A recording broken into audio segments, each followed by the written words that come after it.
নমস্কাৰ দৰ্শকসকল, mythological tales YouTube চেনেলটিলৈ আপোনালোকক স্বাগতম জনাইছোঁ। দৰ্শকসকল, আজি আমি এটা নতুন ভিডিঅ'লৈ আপোনালোকৰ মাজত উপস্থিত হৈছোঁ।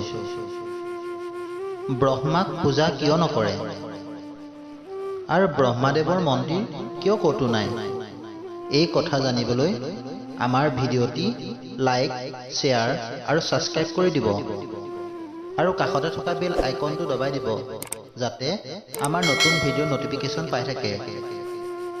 আহকচোন দৰ্শকসকল, ভিডিঅ'টিৰ মাজলৈ যাওঁ। এই পৃথিৱীখনৰ সৃষ্টি ব্ৰহ্মাদেৱে কৰিছিল। সংসাৰৰ প্ৰত্যেক জীৱক ব্ৰহ্মাদেৱে সৃষ্টি কৰিছিল। তেন্তে দৰ্শকসকল, আপোনালোকে কেতিয়াবা ভাবি চাইছেনে, এই সৃষ্টিৰ ৰচয়িতা ব্ৰহ্মাৰ স্থান ইমান ওপৰত থকা স্বত্বেও কিয় পূজা কৰা নাছিল? গোটেই পৃথিৱীখনত ব্ৰহ্মাৰ কেৱল দুই এটাহে মন্দিৰ আছে। ৰাজস্থানৰ পুষ্কৰ নামৰ ঠাইত ব্ৰহ্মা মন্দিৰ প্ৰাচীন আৰু প্ৰসিদ্ধ। এইটো কিয়? আজি আমি এইটো ভিডিঅ'ত কম যে কিয় ব্ৰহ্মাক পূজা নকৰে। বহুত কম সম্প্ৰদায়ৰ মানুহে আছে ব্ৰহ্মাক পূজা কৰে। তেওঁ পূজা নোহোৱাৰ কাৰণ আজি আপোনালোকক ক'বলৈ ওলাইছোঁ। তেন্তে আহকচোন এই কথা আমি জানি লওঁ। সৃষ্টি কল্যাণ হেতু এবাৰ ব্ৰহ্মাদেৱে এভাগ যজ্ঞ আয়োজন কৰিলে। সেই উদ্দেশ্য কৰি তেওঁ বাহুৰ পৰা এপাহ পদুম ফুল পৃথিৱীলৈ পঠাই দিলে। ফুলপাহ আহি পৃথিৱীত পৰি তাত এটা সুন্দৰ পুখুৰীৰ সৃষ্টি হ'ল। যথাসময়ত যজ্ঞ আয়োজন হ'ল, কিন্তু ব্ৰহ্মাদেৱৰ পত্নী অবিহনে যজ্ঞ সম্পূৰ্ণ নহয়। আৰু সেই সময়তে যদি যজ্ঞ সম্পূৰ্ণ নহয়, তেন্তে যজ্ঞ কৰি একো লাভ নহ'ব। তেওঁৰ পত্নী আহি পলম হোৱা দেখি ব্ৰহ্মাদেৱে তাৰে এগৰাকী গোৱালৰ কন্যাক বিবাহ কৰাই যজ্ঞত বহিল।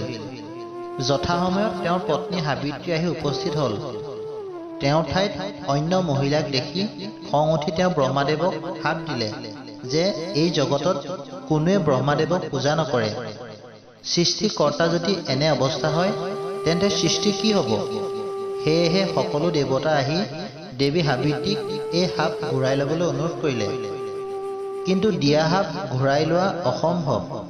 সেয়েহে দেৱী সাবিত্ৰীয়ে ক'লে যে মাত্ৰ এই যজ্ঞ কৰা স্থানতহে তেওঁ পূজা হ'ব।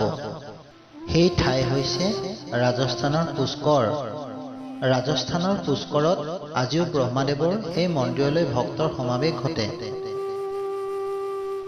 আৰু ভক্তসকলৰ কল্যাণ কৰি আছে। ইয়ালৈ বিবাহিত মহিলা আহি বৈবাহিক জীৱনৰ কাৰণে মনোকামনা পূৰ্ণ কৰে। সেই পদুম ফুলৰ পৰা সৃষ্টি হোৱা পুখুৰীৰ পানী পবিত্ৰ বুলি মনা হয়। দৰ্শকসকল, আজি ভিডিঅ'টি চাই কেনে পালে আমাক কমেণ্ট কৰিব আৰু আগলৈও এনেকুৱা ভিডিঅ' পাবৰ বাবে আমাৰ সৈতে জড়িত হৈ থাকক। ধন্যবাদ।